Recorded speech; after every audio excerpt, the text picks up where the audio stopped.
historians will happily tell you that the First World War was a very interesting time in which military powers greatly adopted technological advancements that were happening around them. Now, this had happened in previous wars, don't get me wrong, but World War I was a very interesting tipping point. This was the adoption of the internal combustion engine, the adoption of airplanes, the adoption of machine guns, tanks, so on and so forth. But what this served as was the death of conventional warfare, which at that time was just people dressed fancy, walking towards each other in a field, and then just kind of shooting at each other. Soon people developed shovels and trenching mechanisms and things of that sort. Amongst the many casualties that took place, one of the other things that died was the idea of the cavalry and what that looked like. Up to that point in time, horses served a very vital role in human development, culture, all sorts of things like that, not excluding warfare.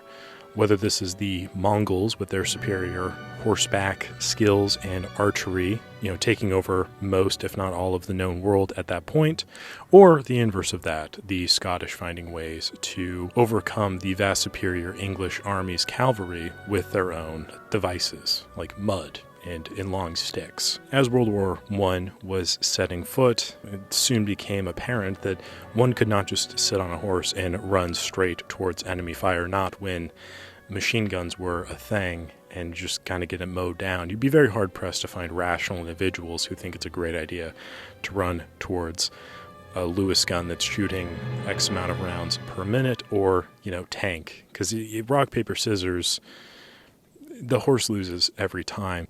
But just because we moved on from horses in warfare doesn't mean we moved on from horses entirely.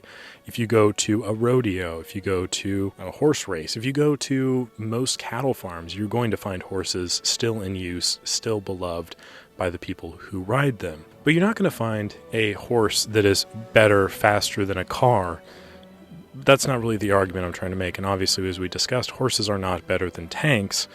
But the thing you get with a horse is you get the personality, you get the connection to that animal, and you're able to form a bond with that creature. And also, horses are all unique in some way. They have different temperaments, they have different colors and shapes and sizes, and all sorts of different things like that set them apart. The reason I bring any of this up is because what I have here today is a camera that I think is a great embodiment of something that at a point in time, it was the zenith of technological advancement. And now, as we have progressed into the digital age, it has long been left behind. And it still holds on to these really impressive technical specifications, but it just doesn't quite cut the mustard. It does not beat the tank of the modern digital camera, and that is the Nikon F5.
Much like the war horses in the past, it's seemingly left behind. It's in this weird flux state. What it was designed to do is no longer needed to be done by a film camera. These are done by professional digital cameras, because that's not how people use film cameras anymore. People use film cameras to capture moments with their friends. I've spent a lot of time with a lot of different friends.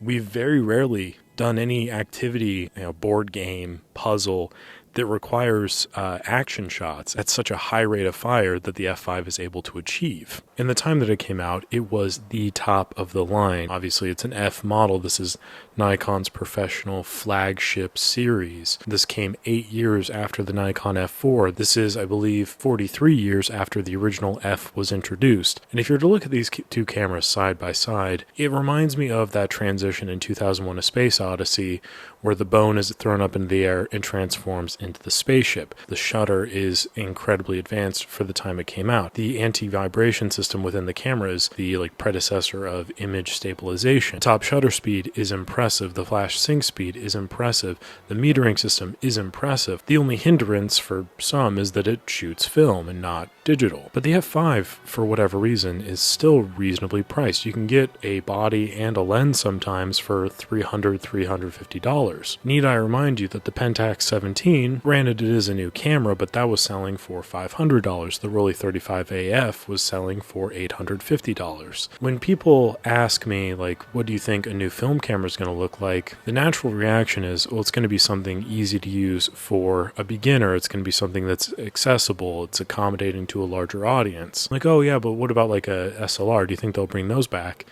And truthfully, I don't think so. I think that there's a lot of evidence to suggest that's not going to happen. But beyond that, it's really hard to, because that world was left behind. Instead, these camera manufacturers have decided to pursue digital camera platforms, but they did that when they mastered how to make film cameras. And I think that the F5 shows that level of mastery. And the price at which you can get an F5 and a lens for also goes to show that any company that would be trying to make an SLR would be really hard-pressed to produce an SLR that's reasonably priced in comparison to how low the F5 is. It seems to be impossible because there is so much technology in it, and the only thing that really is marking it down is its age and that it shoots film. The price at which these come in at are incredibly affordable, but if you are going to use it to its full potential, you're going to be burning through a lot more money just in the film cost itself. I think for some, it might be too much camera.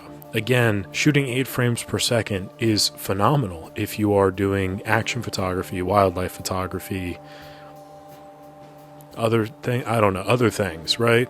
But if you're just wanting to hang out with your friends, if you want to go do some landscape photography, if you want to do all these other things, the F5 is good within certain confines of that experience. It's got good weather resistance. It has that top shutter speed.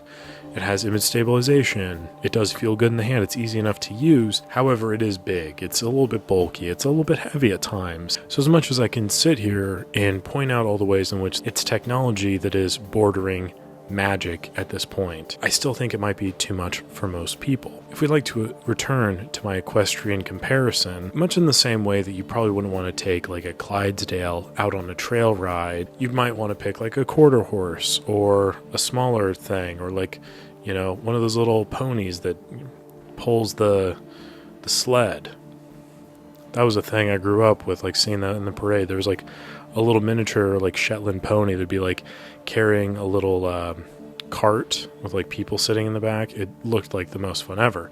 But you wouldn't want a Clydesdale for that, because it would maybe back up at one point and squish everybody that's in the cart. So you have to be selective about the horse you use in these applications, much like you have to be selective with the camera you use in certain applications.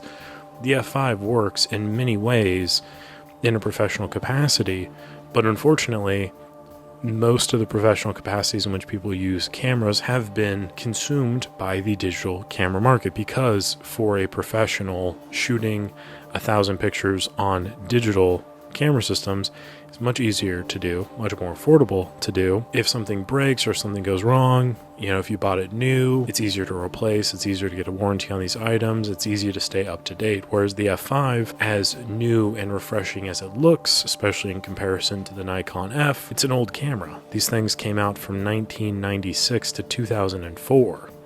It's 21 years ago. And I know this because I went to like a bar the other day and I was like, we will not serve alcohol if you were born after this date in 2004.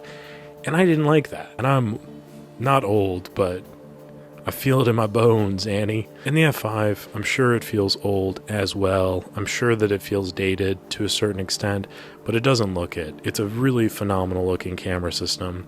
It has so many of these amazing modifications and advancements on the previous model, and it's just really stellar. Hands down, stellar. So that is the Nikon F5. It is a phenomenal camera system. It is truly, as I said, the zenith of what a professional film camera should be, and for the cost that you can get one today, it just seems unbelievable, but I don't think it's going to be the perfect camera for everybody.